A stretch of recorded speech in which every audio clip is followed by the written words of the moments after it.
This is Karen with newclevelandradio.net, and it is time for What in the World with Paul Seaburn and his sidekick, John DiNalo. And it is March already, and the sun is shining here in Cleveland. So, hey, it's a beautiful day in the neighborhood. There you go. We shouldn't be mad. We shouldn't. There's no reason to be mad other than basketball with this kind of weather. Thank you for that great introduction, Karen. Absolutely. Yeah, that's right. It is. It's What in the World with me, Paul Seaburn, the host of What in the World, your favorite weird news podcast, real news, sometimes strange, always funny. That's our motto. That wonderful introduction came from Karen Hale, who is the producer, co-host, and media mogul at newclevelandradio.net, which is our platform.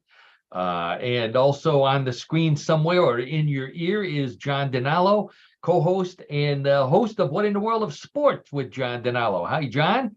Hi, Paul. Hi, Karen. As Karen said, it's a beautiful day in Cleveland, sun shining, and it's just a great day. So, a platform for our show. March 2nd, going into the 60s, possibly the 70s in March. We're not going to talk about why that could be. It might break political. It might break political. We'll let the mainstream media talk about that. We've got better things to talk about. But some of you, those of you who like to listen to us live, probably noticed that we're on at a different time today. And for all of our friends on Facebook, you've noticed that I posted a number of scheduling delays until we're here at 11 o'clock, I think it is, on Thursday. We'll be back to our normal time next week. But I want to thank everybody for your comments and your notes. When I did mention that we were changing the schedules, it's nice to know that people are keeping tabs on us and looking forward to listening or watching the show on YouTube. We're also on various other platforms. You can go to newclevelandradio.net and find out all the places we're at, how to download. We're free. And while you're at newclevelandradio.net, you can take a look at some of the other great podcasts Karen has available. They're absolutely wonderful. All kind of great, good stuff for all your needs. And I think a couple of new ones too, right, Karen? Right. But you want, besides it being free, there's no nonsense to it either. It's free. Oh, yes, that's right. That's right. I couldn't have said it better myself, so I won't. So, and for those of you, you'll notice if you're not a regular, I referred to some pictures. We do have quite a number of pictures, depending on the news story. They're always funny. They're always interesting. So tune into us on YouTube when you get a chance. Also, you can usually you can just search and find us, or go to newclevelandradio.net. And finally, I've got a couple of very paranormal stories today. I don't always do the paranormal stuff, but we've got a Bigfoot story and a mermaid story. And if you like that kind of stuff, I am also the editor and head writer at mysteriousuniverse.org.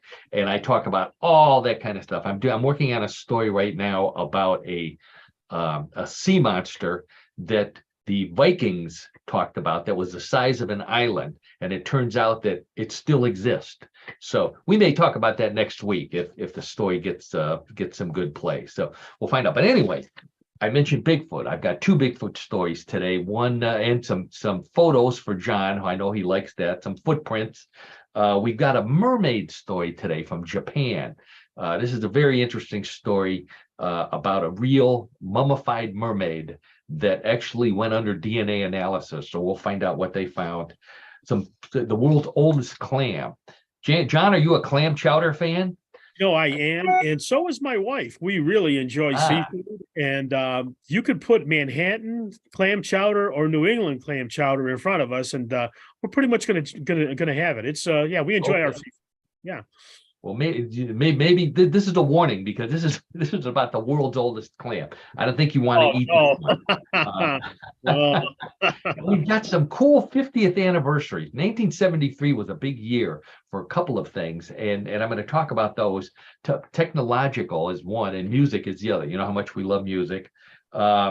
let's see, I got a whopper of a birthday celebration for those of you who follow me on Facebook. You'll know what I'm talking about there. More world records, some more odd news. John's got a great sport for us this week, and then we'll play everybody's favorite weird news game, Bluff the co-host. So let's get right to it with the clam guy. Okay, so this is down in Florida. John is going to be vacationing in Florida pretty soon. So John, you might want to take a look for this. Man in Florida was collecting clams to make chowder. I don't know what kind of chowder he was planning to make, but he needed a bigger pot than he thought he would, because he found a 2.6 pound clam. And I just so happened to have a picture of that clam.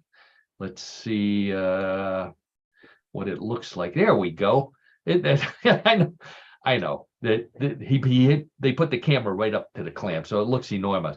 But most clams, the biggest clams are normally like about a half a pound. So this is 5 times as big as the normal biggest clam. Yeah, and he saved it. You know, he found it and he said, you know, this is too big to eat. I've got to show this to somebody. So he kept it in a like a cooler, and took it to a biology lab, and they figured out that it was 214 years old. 214 years old. That's astounding. I don't know if clams get born or what exactly, how they come into the world, but it was born in the same year as Abraham Lincoln. Wow. 1809. 1809. Wow. Yeah. So the guy named it Abra Clam Lincoln. Something to that. Yeah. Now he donated it. He donated it to the lab. It's in an aquarium. But now that he knows how to tell how old these clams are, he starts counting the rings on other ones, and he found another old one. This one was as old as Keith Richards. So he named that one ancient, almost 214 years old. He named that one Clam Baked. Okay. To relate to Keith. Had he made chowder out of it, John, he would have had the 214-year-old clam. He would have had to call it Old New England Clam Chowder. Well, that would be a truism, wouldn't it? I know. Yeah, that's right. It's very confusing, along with so I said they found out by counting his rings, which is also how they found out how old that Ringo Starr is, 82 this year. Do you, since we always like to have a musical theme, do you know any songs about clams, Karen or John, or anybody listening out there? Well, you know, I'm drawing a blank, Paul. I think I am drawing a blank. Yeah, I don't know any. No, how about Clam-a-Lama Ding Dong? No, wait a minute now. Let's see. Yeah. Wait a minute. I got another one. Then I got a real one. I Want to Hold Your Clam by the Beatles. Remember that? Yeah, I don't think so. Yeah. Okay. I'm gonna make it up to you, and everybody out there listening. Don't pull your earbuds out, because I've got a real song about a clam, and you are not going to believe this song. And that's why I got a copy of the album cover so you can see it. The name of the song is "Do the Clam," and the artist who recorded it is none other than Elvis Presley. Oh my gosh! Really? Wow. Do the Clam. It was in the movie Girl Happy, I think it says on the photo over there.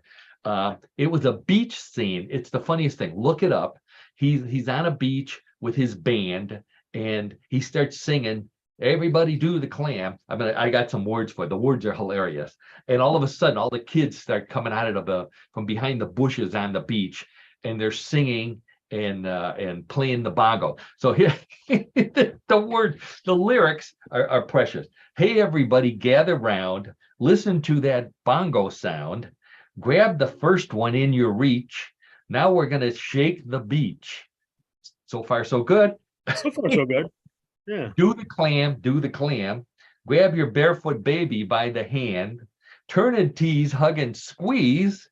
Dig right in and do the clam. Elvis Presley I don't think he wrote that song. I'm sure someone wrote it for him. Wow, I had no knowledge of that song or that he was in that movie, Girl Happy. I mean, obviously he was in Girl Happy, right? Believe But, it, it gets better. That song actually reached number 21 on the Billboard Hot charts. Wow. Yeah, 1965 was the year the movie came out, the year the song came out. Girl Happy. Um, that's I just love it. Okay, speaking of music, I got an email from a regular listener of ours. I'm not going to mention their name. They had a complaint, only complaint, after hours and hours of listening to our podcast. And everybody likes to go back and listen over and over and over again because we're so funny. This particular listener said all of a sudden there was a lunatic in their head. The lunatic is in their head. What song does that come from, John? I'm going to say it's a Pink Floyd song, I think. The Pink Floyd song, that's right. But what's the name of the song? I'm trying to think of the name. I'm going to wager you. I'm wagering my betting money here that you're going to get this one wrong. Wait, give me a moment. You know the name of the album, the one with the prism with the it's On the Dark Side of the Moon. Dark Side of the Moon, that's right. The name of the song is Brain Damage. Right. Everybody thinks it's the Dark Side of the Moon because one of the lyrics is "I'll see you on the dark side of the moon." Another one is "The lunatic is on the lawn, the lunatic is in your head." Why do I bring that up, you might ask? Yeah, I do, Paul. It seems to go back a few years for us. This week is the 50th anniversary of the release of that album now I can't remember the name of it. Dark Side of the Moon. Dark Side of the Moon. Thank you. They could have done me a favor and put the name of the album on the cover. So Dark Side of the Moon was the 8th album by Pink Floyd. I thought it was one of their earlier ones, released in 1973 on March 1st. And as of in 2013, Dark Side of the Moon had sold over 45 million copies worldwide, making it the best-selling album of the 70s and the third best-selling album all time. It's been certified 14 times platinum. It had charted on the Billboard charts for 972 weeks since it was released. By far, other than maybe Carole King and Tapestry, one of the most popular albums of all time. I'm going to guess that John has a copy of this album. I do have a copy of it, but I do have to make a confession, though. The confession is we have gotten rid of our LPs. And so we actually just gave those up a couple months back in the interest of making sure that we can keep, more of an organized home, if you will. But yeah, in fact, I had two copies of that album, but I can honestly say they've been sold. And Paul, if you recall, we were on a campus somewhere when that album came out. That's right. That's right. That was a big year, 1973. Sure. Very, very, very, revolutionary album. Yeah, it was kind of like more thought provoking. The 70s was all that thought provoking music, right? That we kind of grew up with. But that's for sure. Good word, thought provoking, because the next thing, I have another 50th anniversary thing I want to talk about here. That's also thought provoking, but not in a musical sense, but in the technological sense. In 1973, I was already in the computer business back then while I was in college, and that was back in the days, and I'm really dating myself, of punched cards, tapes. You should see the old movies of tapes spinning. Sure. Tape drives. Mm-hmm. 1973 was the year of the first cell phone, not a cell phone, but mobile phone. I've got a picture of one here, just to show you. This is the inventor. Oh, wow. Martin Cooper in 1973 made the first call on a handheld telephone. Now, for those of you who can't see it, he's surrounded by some of those early phones. And we always used to say you were holding a brick, because that's how big they are. They are the size of a brick. And then there's an antenna on top that's the size of a number 2 pencil. Wow. Right? Yeah. Right. Wow. It weighed 2.5 pounds. And so the first call he made was to his chiropractor because Makes sense. I remember them being in cars. You used to have to give up the middle seat, which I mean, the people don't know what a middle seat now is. Right. You're right. We're really dating ourselves here, but in 1973, cars had bench seats. There was no console, so you could put 3 people or you and your sweetie next to you in the front seat.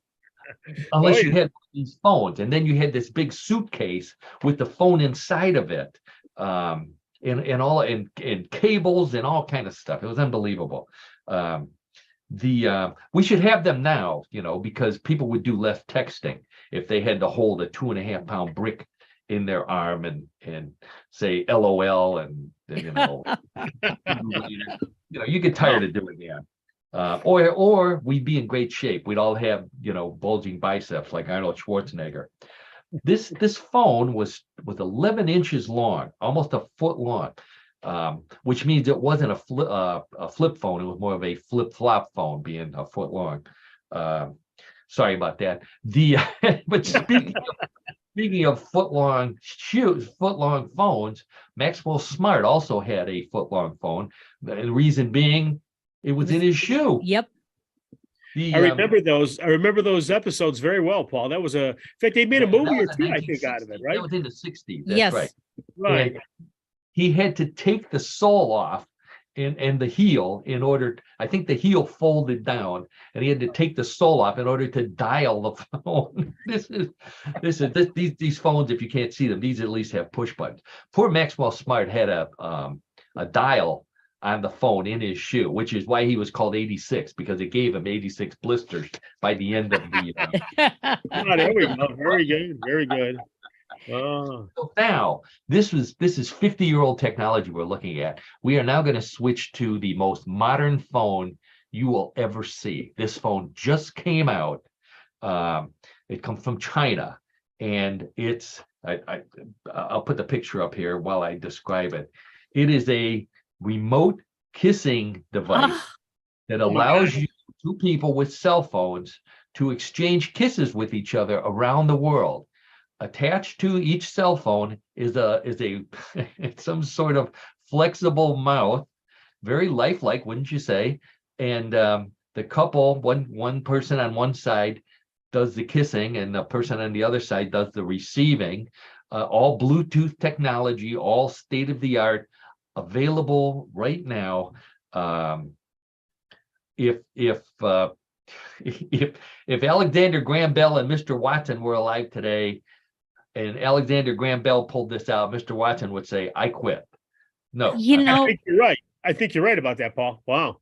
And Karen it's bad enough that the younger generation dates online. Now they're kissing online. That's right. And Oh well. My friends know on Facebook, the lips on a phone. The first thing you think of is kiss, and then there's a list of about 20 other things you think of that you could be doing with this phone that unfortunately the FCC won't let us talk about, or our personal dignity, one or the other. There you go. Although I was trying to think, could there be any other use for this? And I was thinking maybe for restaurants, like if I wanted to know if the steaks were tough tonight, I could actually use this phone, and they could hold it up to a steak, and I could find out how tough the steak was. Or maybe if or if I was trying to decide between hard scoop ice cream or soft serve, they could hold it up to the cone, and I could decide which one I want. Shows I spend way too much time thinking about this kind of stuff. Yes, you do. That's kind of a practical application you just talked about, Paul. That's kind of practical, though. I mean, really. We missed the boat. We missed the boat on inventing this, but I think we could make some money selling mouthwash to go along with. Oh. So now here's a guy who can't use this phone, and you'll find out why. His name is Nick Storble. He's in. I think he's in California. He holds the Guinness World Record for the world's longest tongue on a man, the world's longest male tongue, 3.97 inches, just 3/100 of an inch shy of 4 inches long. Now, before I don't want to spoil what he does. He figured out how to make money with his tongue. And before you go thinking another dirty thought, he uses it to paint. Let's take a look at a photo here. So here he is. There's a picture of his 4-inch long tongue on the left, and on the right, very handsome young man. He has some plastic on his tongue, and then he dipped his tongue in paint, and he uses his tongue to paint paintings on canvas, and he sells them, believe it or not, for up to $1,200 a painting. Wow. Yeah. There's a market for everything. That's right. That's right. So of course he has to give himself a name. So he wanted to name himself after a famous painter. So he calls himself Picasso. That's your point. Are you sure that's what he calls himself, Paul, or are you saying? Wait a minute. Are you saying that's what he says, or is this your terminology for him? No, that's exactly his name. That's what he calls himself, Picasso. He also he holds the record for the hobby that inspired the most dirty jokes. And believe me, I heard a bunch of them. Yeah. What else could he do? What else could you do with a 4-inch long tongue, John? And keep it clean. Now keep it in his mouth. Yeah, really. Oh boy. You're right, Karen. If I keeps him out of trouble. I was thinking taste tester for foot-long hot dogs, but once I wrote that, I was thinking, does anybody even eat foot-long hot dogs anymore? That was a craze. I hate to be on a 50-year craze here, but when we were kids, it was unusual to get a foot-long hot dog. That was like a treat. I agree with you, Paul, 100%. That was a big deal. Didn't Coney Island in New York introduce it? That was supposed to be like an attraction to come there. That's probably, you're right, Karen. Yeah, I think so. Right. And I'll mention something else too that I remember, and that is that although you could get the foot-long hot dogs out of the meat counter, and they were always fresh. Not too many people bought foot-long buns, so it seemed like the buns were always stale. Right. And you ended up you're right.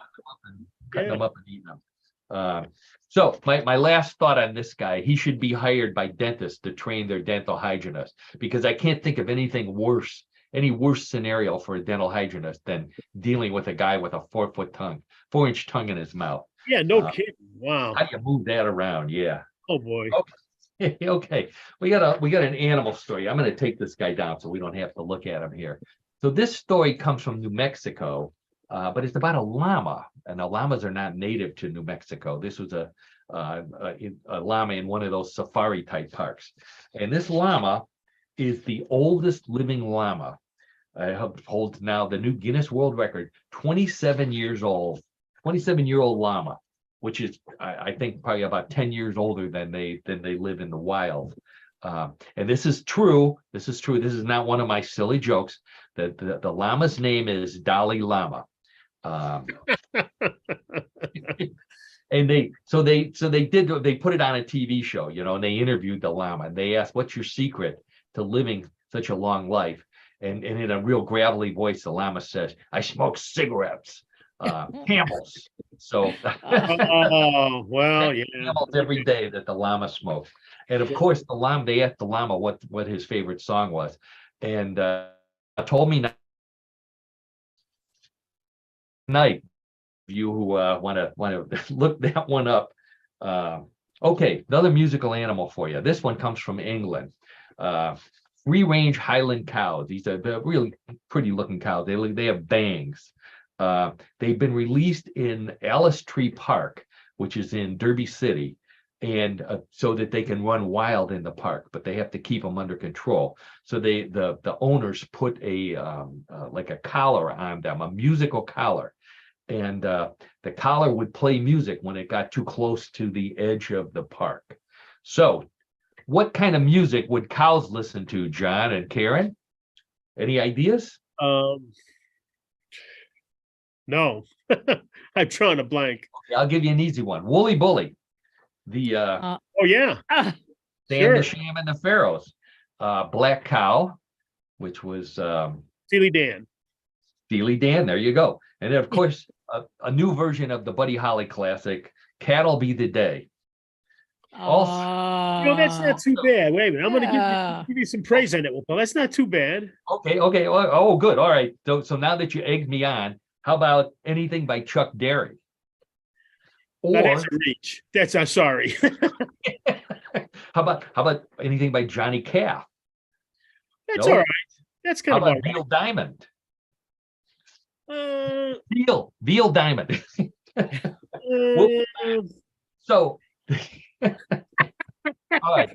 So we never talk about family situations here because on What in the World, because it would just cause an argument. But this is a great story. This is about two brothers-in-law from England. Their names are James Baker and John Darwin. They set a world record together. These two guys pulled, each of them, a 1.6-ton van, a distance of, get ready for this, 32 miles in a 24-hour period. And each of them started at the same time and finished at the same time. How did they do that? How was that possible? No, that's not pop. It's not, John. Let me show you. No, there's that tongue guy again. Here we go. Okay, so there they are. There they are. Wow. Started together. There's the van. They've got a judge over there watching them. I see. Wearing some kind of harnesses, and look like they're in pretty good shape, don't you think? I would say, yeah. Yeah. Leaning forward, and in 24 hours, they walked, pulling those two vans, 32 miles. What did they get for this effort? They got a certificate that said they pulled their van the longest distance in 24 hours by an individual. Because it was there. And you know why they did it? Because Why? neither of them wanted to admit that they were the ones who forgot to put gas in the van. That was their penance, I guess. Wow. Yeah, two brothers-in-law. You know how rivalries are between brothers-in-law. Yeah, sure. So John, Mr. Sports Guy, could you do that? Yeah, but for a very short distance. I mean, I would lose my interest. About 4 inches, the length of that guy's tongue. I think that's how far. That's probably generous, actually. Yeah, I mean, in my thought process, it's like, why am I? The hardest part is getting started. Well, yeah, getting started is the first thing, but then even if you start to move the vehicle, how much endurance and stamina do you have? I'm sorry. Exactly. And then what do you do when you gotta stop, make a rest stop? I mean, do you have to that's even just forget the whole thing. Yeah.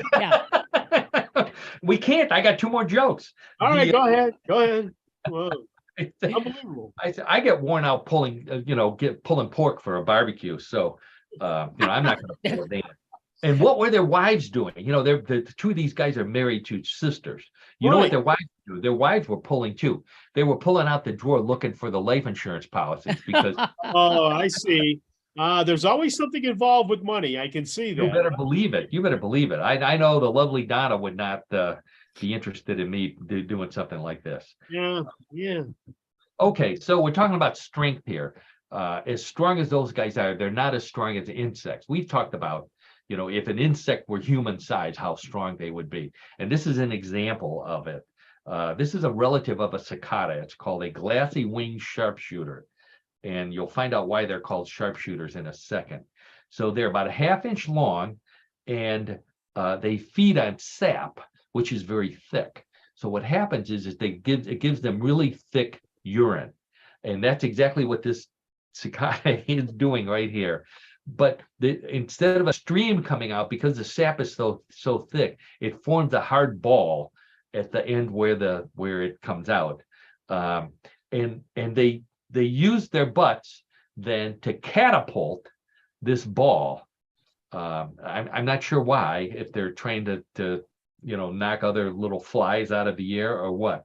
But this is an example of super propulsion. They said that a human could not flick their butt and do this. I would think not.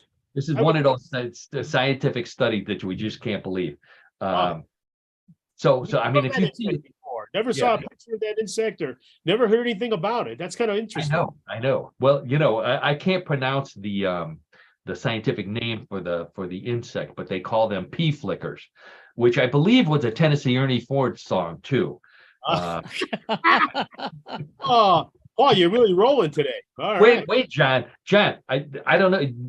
We saw this band, the Pea Flickers. They opened for Pooh Fighters. You remember that? Oh, I do not. No, I do not remember that. Must have been in the days when I was not really with it when I was at You were college. listening to Tennessee Ernie Ford singing about "Bless Your Little Pea Flicking Heart." Oh my gosh. Hey, I'm going to take this down because I can't stand looking at it either. Yeah, man, I think we should take them off too. Oh. Yeah. Okay, good. Along the same lines with animals, according to a new study, snakes are not deaf. I don't know if you remember this. I remember this from biology class, that when we learned about different animals, they said snakes didn't have ears, and they didn't even have little holes where their ears should be. So they assumed that snakes can't hear. Well, a new study found out that not only can snakes hear, but they can hear you scream. They just don't care. In fact, they like making you scream. Like snakes, those kind of snakes, those boa constrictors, when they wrap themselves around you and they're squeezing, what they're thinking is that, who's your adder? Who's your adder? Oh, Paul, you're on a roll today. You are on a roll. I think he's auditioning today. There you go. That's right. Yeah, really. Dude, you get me afternoon, and it's another story.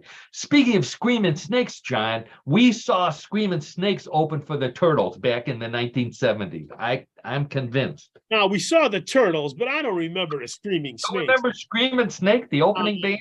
You're reaching on that one, Paul. You're reaching on that one.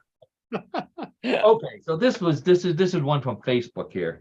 This is the man in England, celebrated his birthday, 36th birthday. So normally, you go out to dinner. So he decides to equate his dinner with the number of years he is. So he ordered something at Burger King. He ordered a Whopper, but not just any Whopper. No. Yeah, a 36 patty Whopper. No way. Yes, he's holding it right here. This is the man. I don't have his name. He's outside of Burger King in England. Okay. 36 patties. He's about to bite into it. 6,000 calorie Whopper. Wow. And plus he had a bag of fries and a Diet Coke. So you got to wash it down with something, and you have to go with fries. How can you not have right? Exactly. These people who participate in these eating contests, it seems like they always wash it down with a diet drink for some reason. Yeah, go figure that. Go figure the logic on that one. Wow. The word is that he finished the 36 patties, and then he went to Dairy Queen, and he got a blizzard with 36 Tums whipped into it. Oh my God! I hope he was healthy after that. I hope he didn't get sick. No, I want to know. I was looking at the wrapper, because that's not a normal Burger King wrapper. It looks like pour the curtain off of the wall. Doesn't it? It looks like a curtain. You're exactly right, Paul. Wow. Yeah, that's what it looks like. It's about the same. So they Burger King, particular Burger King, when they served it, they changed their slogan from "Have it your way" to "No effing way." Oh, that's good. That's a good one. People hold the lettuce. Get a forklift from the back. We got to. Yeah, no kidding. Okay, so John, I know I promised John some Bigfoot stories, so we've got two Bigfoot stories here. Looking forward. Let's see it, Paul. Both from Utah. So the first one is, but I didn't know that Bigfoot lived in Utah. I saw the Book of Mormon. I don't remember any scenes of Bigfoot ringing doorbells in Utah, but apparently they're big. Utah is Provo, Utah in particular, is a Bigfoot hotspot, and that's where this one comes from. So I'm going to put the picture up here for us to take a look at while I introduce you to it. In fact, John, why don't you look and see if you can find Bigfoot in that photo? So this is.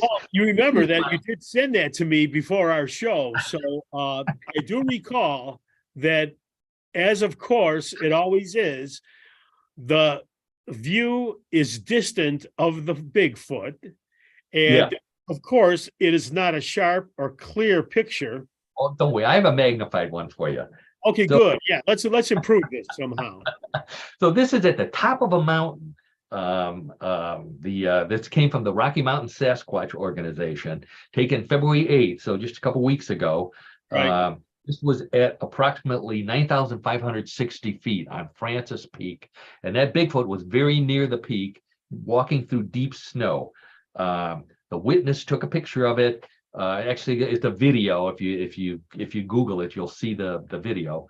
And here is there you go. Now it's Zoom. So that looks Oh, much. that's wonderful. Not. It's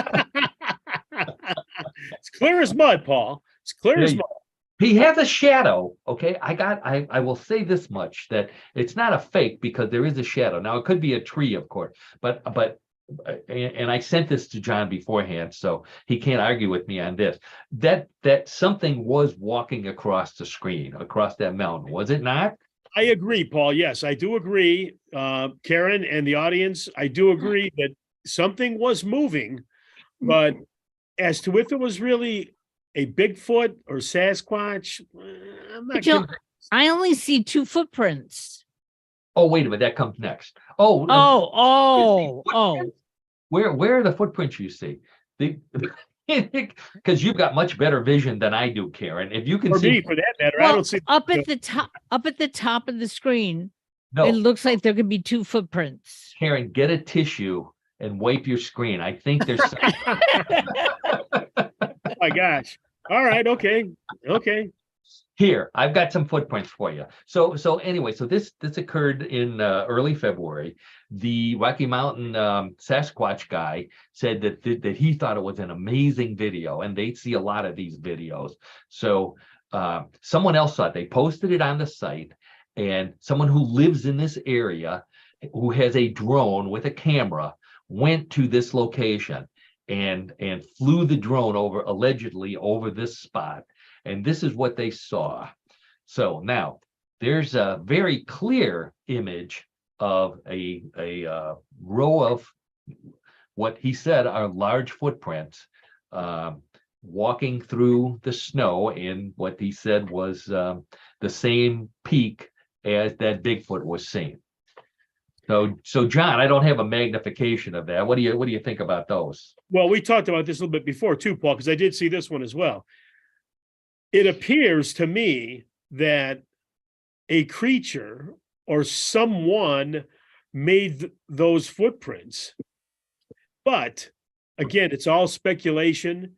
And because we don't have concrete evidence or proof that a Sasquatch or Bigfoot made those prints, I'm sorry, it's not convincing. Yeah. We sent it to our friend Don down in Florida. And Don pointed out that there's a set of little footprints right next to the big. Oh, I didn't know this. Yeah. Okay. Yeah. Like he's walking his dog or something. Could be. Okay. Yeah. And if you have a drone, you could have followed the footprints a little farther. This was pretty much the end of the cycle that he showed. So one thing I want to note that they pointed out is that the prints are in a very straight line. It's almost, it's almost like the Bigfoot was trying to prove that he wasn't drunk. He was walking, whatever made those prints did it in a straight line. Very straight line. Of course, this is Utah, so the Bigfoot couldn't be drunk. But anyway, although if he was drinking out of the Great Salt Lake, he might have high blood pressure. But I'm sure he would. So there you go. There's our Bigfoot, our 2 Bigfoot photos. Good. All right, Paul. Very good. If you guys want information on that, on Mysterious Universe about the Bigfoot video, then you can see the entire video there as well. Now, I also did an article on this mermaid. And I love mermaid stories. We talked about mermaids before, going way back to the beginnings of the show, Karen. And normally, if you recall, the mermaids are evil. They're not the ones that sing and look pretty like Daryl Hannah. They usually end up killing somebody. That's the reason why they made the news. This is a news story about a mermaid mummy from Japan, and I'm going to show you a picture of this mermaid mummy. So this is the mummy. Now this is from a temple in Japan. The story about this mummy was that it was found It was caught by some fishermen sometime between 1736 and 1741, so close to 300 years ago. They mummified it. It's 30 centimeters long, so it's 11.8 inches, almost a foot long. You can see, for those of you who can see the photo, you can see the tail at the bottom. The tail's kind of folded in. It has a face. It looks like it's screaming. The top looks like hands rather than fins, so it's kind of the bottom half fish, top half mermaid kind of thing. Now, you'll also notice where the human side and the fish side would have joined, they have a kind of like a pillow over it where they have the rope to tie it down, so you can't really see how they're joined together, which is kind of suspicious. But anyways, so it got passed from family to family. It's like an heirloom, hey, come on over and see the mummified mermaid. Up until the early 1900s, when it ended up at this temple. And people come in and come to look at it. They also come to pray to it. They're the monks at the temple have this story that it has saved them from plagues and things like that, and they even brought it out. I remember doing this story during the COVID pandemic. They actually brought it out. They normally keep it locked up. They brought it out so people could see it and pray that for the mermaid's help to end the pandemic, which obviously didn't work. So the monks finally gave permission to scientists to do a DNA analysis on this mummy, and the answer is that it's not a mermaid. What is But it? what people thought was that it was like a monkey, the top of a monkey and the bottom of a fish. Turns out that the top was actually like paper mache. It was made, Oh no. yeah, it was sculpted. It's part cotton, plaster, and gypsum, which stuck it together. The skin is laminated paper. Then they stuck scales on it, and animal hair. There's animal hair glued to the head and in the eye sockets of all places. The nails were made from animal bones. They filled it with cloth, paper, and cotton. There's no wood in it. There's some metal supports inside of it, metal pins. No chemicals were used, so it wasn't a taxidermied project. It was. They don't know how it was mummified, but it was. But the report, I read the summary of the report, and they said it was in decent condition except for some worm and insect damage, which, by the way, it's the same thing that my lovely wife says about me. Well, So the disappointing, so the people who are most disappointed obviously are the monks, because now their magic mermaid isn't a magic mermaid anymore. So they got to come up with something new to attract tourists. wow. Yeah. Now, my suggestion, and this is I'm not making this up. This is a true story.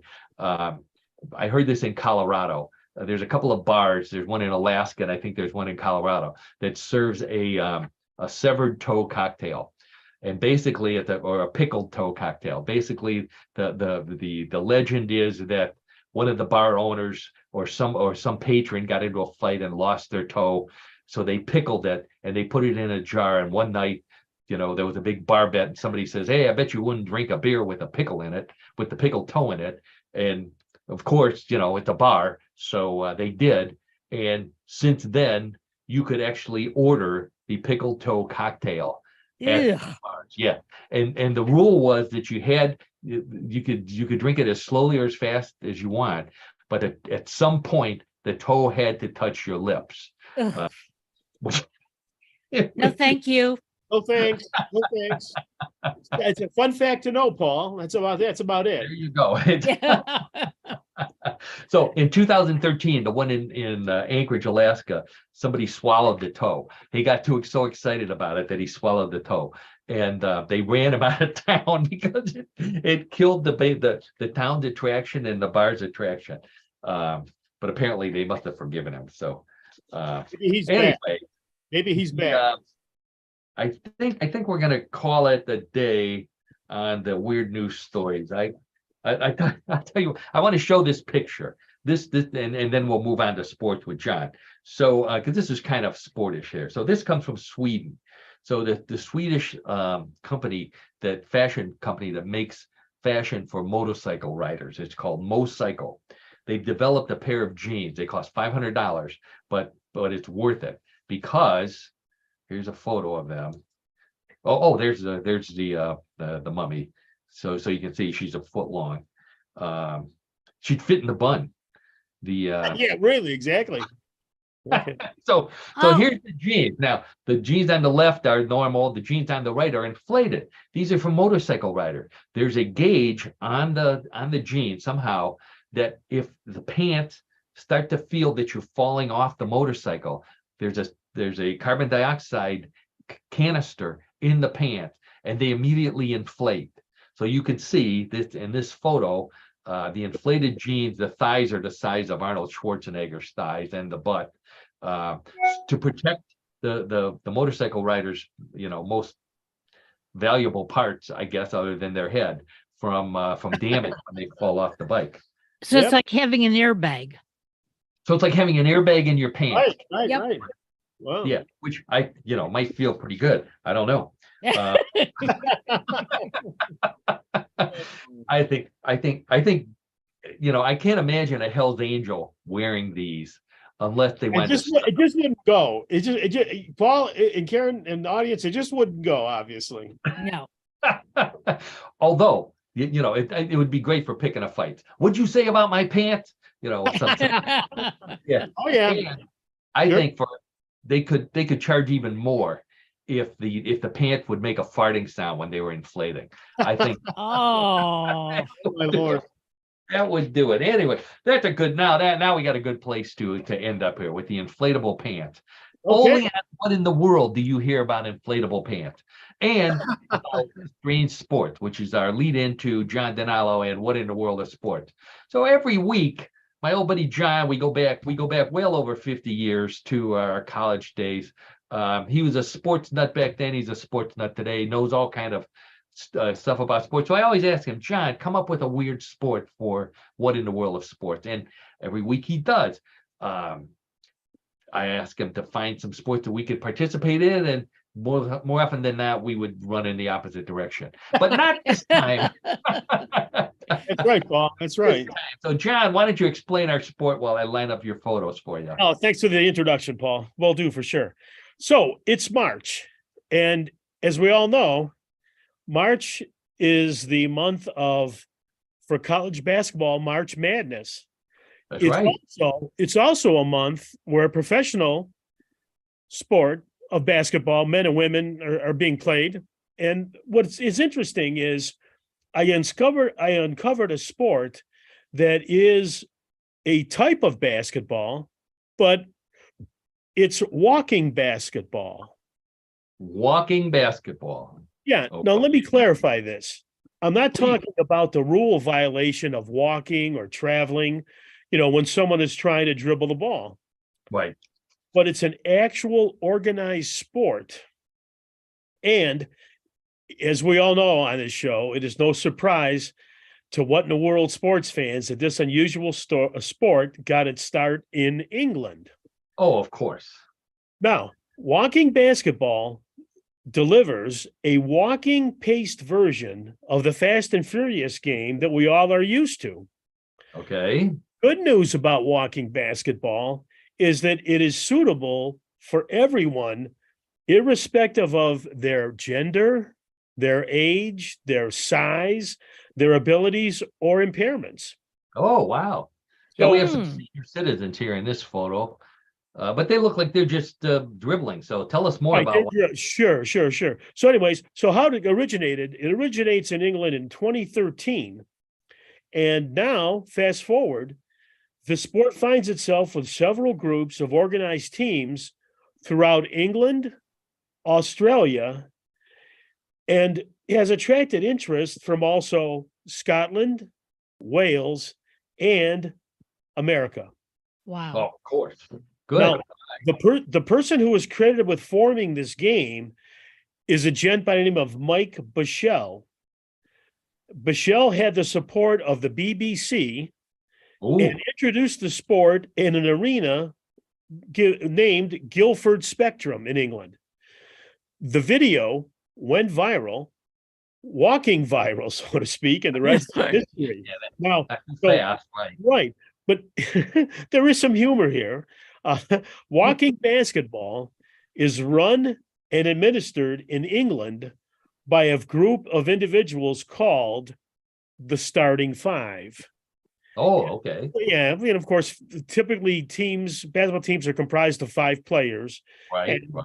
so starting 5 is you get the name. But It looks like we got to get, we have a photo of a game going on right here. right, there it so is. looks like about 5 people on each side. That's right. That's right. Now, it's a sport for everyone.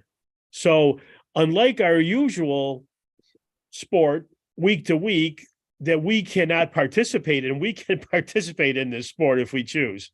Now, the people that participate in this sport are people over the age of 40, over 50, and even over 60 that are looking to maintain some level of physical fitness and activity.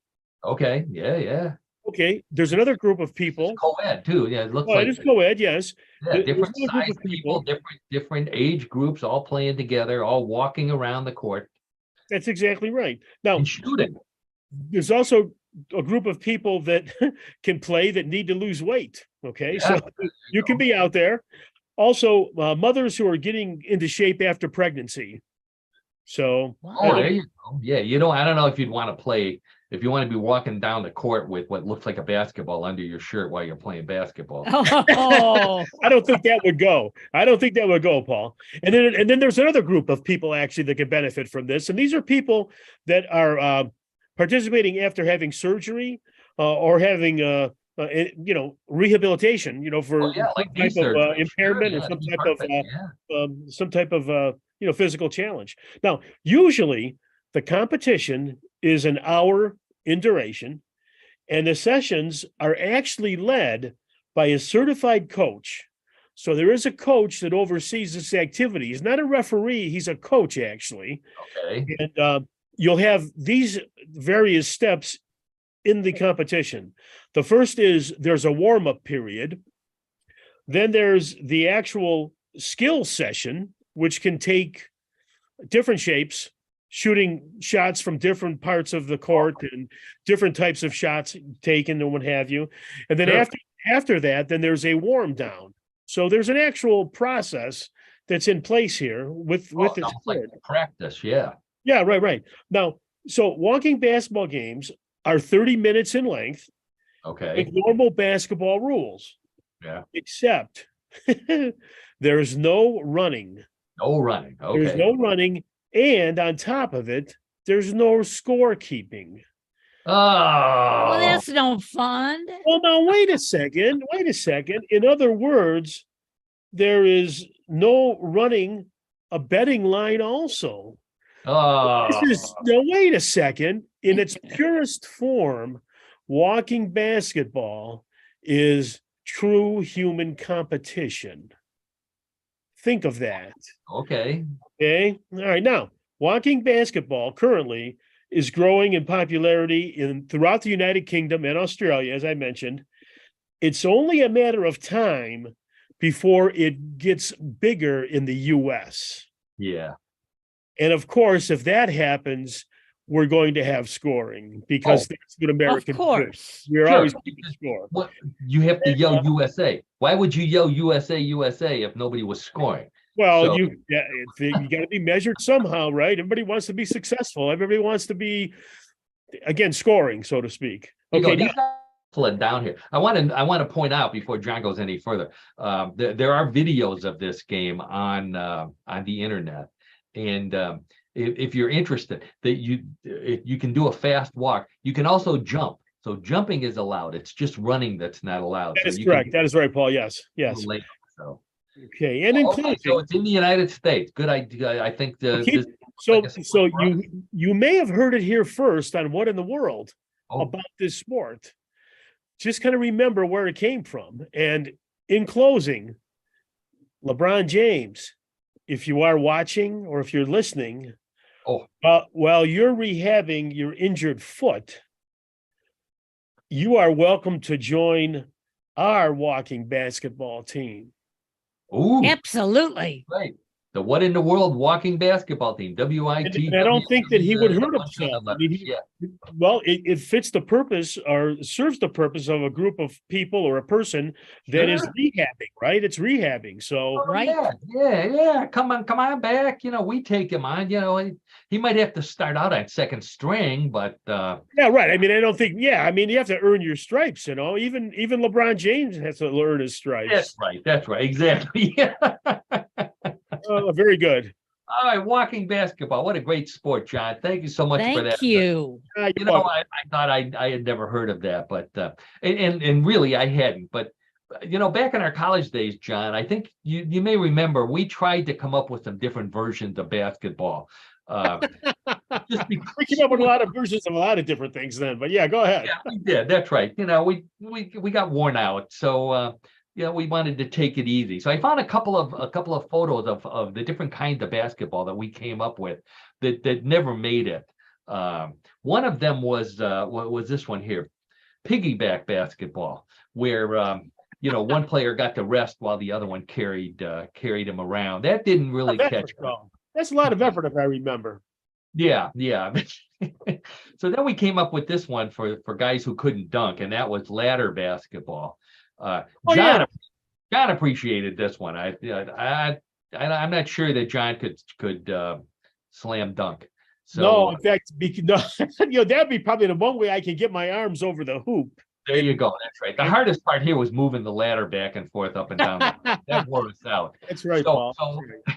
so I came up with a different version that we could all play, and that was Zen basketball. And you basically just imagine that you're playing basketball while you lay down on the court. Looks like fun. It looks like fun to me. So anyways, what in the world of walking basketball with John DiNalo? John, great sport for us. Good job. Oh, thanks. Something that we could participate in. So yes, we can. So all of you who are listening, you know that if we're at the end of What in the World of Sport, that means it's time for Bluff the Co-host, everybody's favorite weird news game. Easy to play. I have 3 stories similar to the ones that we've been talking about all afternoon or morning. One difference, and that is that those stories are all real. These stories in Bluff the Co-host may be real, they may be a bluff, and it's up to you, John and Karen, to decide what they are. Wagering is allowed in Ohio, so place your bets. John and Karen, put your hands on the buzzer. Let's get right to the first of our stories. Story number 1. You may call it EVU, but baristas in Italy are calling extra virgin olive oil the hottest new thing to put in your coffee. It doesn't blend in like cream, and it doesn't sweeten it like sugar, but Starbucks says Italians can't get enough of a grande with a shot of olive oil. The idea came from the popularity of adding olive oil to alcoholic drinks, but the baristas weren't sure their customers would like having an oil slick on their coffee instead of a flower or another one of those fancy designs. It turns out the Evucino is sliding up the menu board and could be Starbucks' hottest innovation since lids. Okay, so story from Italy that the coffee shops there have a new sensation, olive oil in your coffee. Real or bluff? What do you say, Karen? So olive oil seems to be, the thing to use, but I can't imagine it in coffee. I think this is a bluff, and I'm going to congratulate you on a good story. Oh, okay. All right. So you would need to drink a cup of coffee with a blob of oil No. on the top. All right. How about you, John, Mr. Half Italian here? This sounds like it's right up your alley. Well, I'll tell you what, I was raised in an Italian household, obviously. Yeah. And for us, olive oil was something that we had all the time. And to I can me, remember you rubbing it on your head, hoping that you'd never lose your yeah, we talked about that, but So in anyway, I'm sorry. No. But in reality, though, because my grandparents, they would cook with olive oil. My my mom did. She learned how to cook Italian, right? My dad was a big proponent of olive oil with salad and all that other stuff, right? So I'm going to say, if it's in Italy, I'm going to say it's real. Okay. So since you said all that, did you ever see anyone put olive oil in coffee? I can honestly say no. No. How about in booze? Like an olive oil shot in a beer before you. Well, unless you had just too much, if you had too much anisette, okay, or if you had too much wine, you can't be responsible for your actions. It's a liquid, right? It's a liquid. You could be going with that, but Of course. Yeah. Okay, so John says, all right. John says olive oil in coffee is real. Karen says it's a bluff. Let's check with the judges, and the judges say, "Wow, congratulations, John. Maybe we should only give you a half a point because you're Italian, but that is a true story." Oh, okay. Very good. Yeah, from Starbucks. Okay, so score is 1-0 with John in the lead. Oh, don't get a big head, John. Okay, I won't. Let's get right to story number 2. The world's ugliest dog contest in California has been around for decades and is starting to get a little old. So the state fair that hosts it is adding a new feature for Easter, the world's ugliest rabbit competition. While bunnies are cute, the organizers are finding that the looks of some adult hares can be downright hair-raising. So they're hoping the ugly hoppers will bring more visitors to the fair. The ugly looks must be natural. Photos of the ugly rabbits as bunnies or certificates from their vet are required. Judging will be based on looks only. The rabbits don't have to hop or wiggle their ears. All they ask is that the fair visitors not feed the rabbits because that really bugs the bunnies. Not to mention. Okay, the world's ugliest rabbit competition from California. What do you say, John? Real or bluff? I'm going to say this is a bluff, Paul, because, and maybe I have limited experience or limited exposure to rabbits or to bunnies or whatever. They're always cute. I've never seen a bunny or a rabbit that's like ugly or deformed or anything like that. And I just think this is a reach. I'm going to say that that's not a true story. At least I'm hoping it's not true. Okay, so John's a fan of good-looking Bugs Bunny. So he Absolutely. says, how about you, Karen? I have to agree with John. I've never seen an ugly rabbit, and my father raised rabbits, and there was never an ugly one ever in the bunch. Problem is, if you leave baby rabbits with their mother, she eats them. Then they become ugly. Oh, so I would think so. I would think so. Sharing that one with us. So I'm going to say this is a bluff. Okay, so Karen says ugly rabbit contest is a bluff. John says ugly rabbit contest is a bluff. Karen has personal experience with raising rabbits. So let's check with the judges, and the judges say both of you are right. That is a bluff. Wow. All right. Very good. Very good. It's an ugly rabbit or an ugly rabbit contest. Okay. Well, that means John's still in the lead, but Karen can pull up ahead since points are doubled in round number 3. So let's get right to it. John, be ready. Okay. You have 2 in a row here. You could go get a perfect score. Wow. Not to put pressure on you, but okay. Story number 3, proving that some people have too much time on their hands and not much common sense. Some retired track and field athletes in New Zealand are hoping to introduce the world to a new extreme sport, javelin catching. What was once an old joke became an idea at a school reunion, and the old teammates decided to take a scientific approach to the new activity. They started with non-pointed javelins and short distances, but quickly found that catching a real javelin on the fly is not much harder than catching a frisbee. The sport isn't ready for the Olympics just yet, but they plan to put on javelin catching demonstrations at track meets in the upcoming season. Okay, so a couple of track and field athletes in New Zealand demonstrating that you really can catch a javelin. What do you say, Karen? Real or bluff? I don't know what a javelin is actually made of. That's a good it would question. be safe to catch, but I'm going to say it's true. Okay, Karen says javelin catching is not an old joke. It's true. John, how about you? What are javelins made of? Are they metal? I think they're metal. I think I've seen them metal, and I think they've seen them like some kind of plastic or some kind of polymeric material. But I'm going to agree with Karen. I think it's true because I can see athletes, competitors, on a dare. I can catch that. I can do that, right? And maybe would harm themselves, but still, to me, I think people would be doing that. So yeah, I'm going to say it's true also. Okay, maybe would harm themselves. Hey, you don't want to catch one. I don't think you want to. I mean, let's put it this way. They end with a point, obviously, right? You don't want to be. I was waiting for that. Okay. Come on now. Power of suggestion. You know that. Javelin catching as a sport in New Zealand. John and Karen both say that's a real story. Let's check with the judges. And the judges say it's a real joke. There's no such thing as javelin. Oh, okay. Well, you fooled us on that one. I checked to make sure. Yeah. All right. Okay. Hey, we want to just make sure you verify your sources on that, Paul. Yes, absolutely. There you go. That's right. So not to trust your truthfulness, but just check. Here's another sport we can start: javelin catching in the U.S. There we go. All right. John, you go first. On that note, you'll be right behind me. Very good. Yeah. There you go. We've come to the end of another edition of What in the World.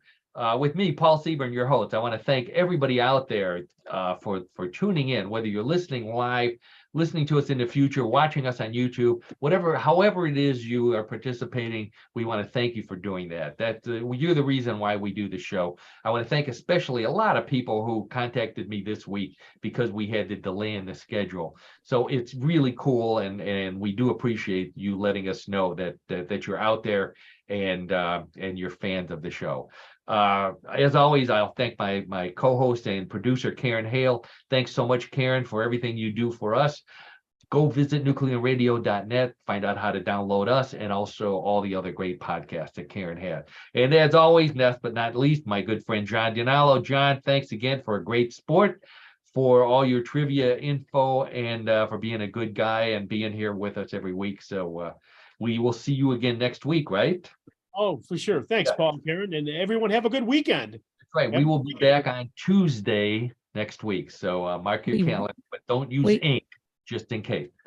And, for those of you who are looking to do something really special on Saturday night, okay, I have the best evening for you. That is, go to ESPN Plus, and I think it's 8:00. I can post it on Facebook. Because the Panther City men's lacrosse team is vying for the playoffs. So go Panther City. All right. Great. Local team, right? Yeah. No, they're not local. They're local to Texas. They're in Fort Worth, Texas. So that's the professional team. Yeah. Professional team. Professional lacrosse. Yeah. If you've never seen that, it's a level above what you see in high school. So it is amazing. So, and of course, I'm only talking about it because my son works for them. So hey, that's a good plug, Gary. It's a good plug. Support your local businesses and your local relatives as well. So to everybody else out